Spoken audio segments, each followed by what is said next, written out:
Hey everybody! Tonight we're diving into the wild world of football history, and let me tell you, it's a doozy.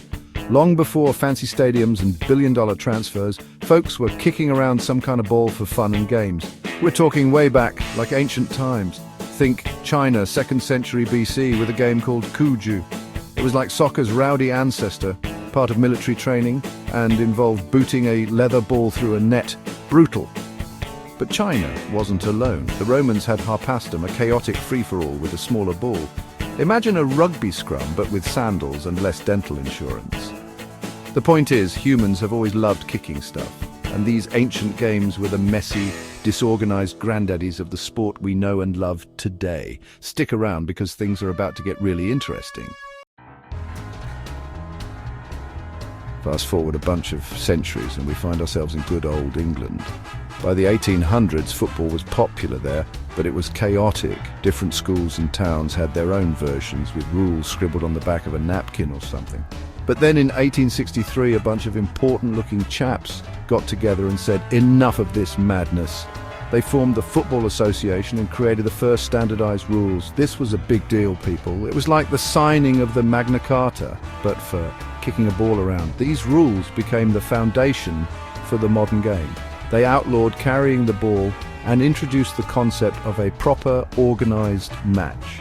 It wasn't all sunshine and roses, though. There were still disagreements and arguments because, well, this is football we're talking about. Now, as much as we might hate to admit it, British colonialism played a big role in spreading football across the globe. As the empire expanded, they took their newfangled football rules with them. Soldiers, sailors and traders introduced the game to locals in far-flung corners of the world. And guess what? People loved it. It was simple, exciting, and you didn't need fancy equipment to play. Of course, different cultures added their own flavor and style to the game. But the basic principles, those English rules, they stuck around. It's like that one friend who brings the same boring snack to every party, but everyone eats it anyway. All right, folks, buckle up, because it's time for the main event, the FIFA World Cup. In 1930, this epic tournament kicked off in Uruguay, bringing together the best national teams on the planet to battle it out for footballing supremacy.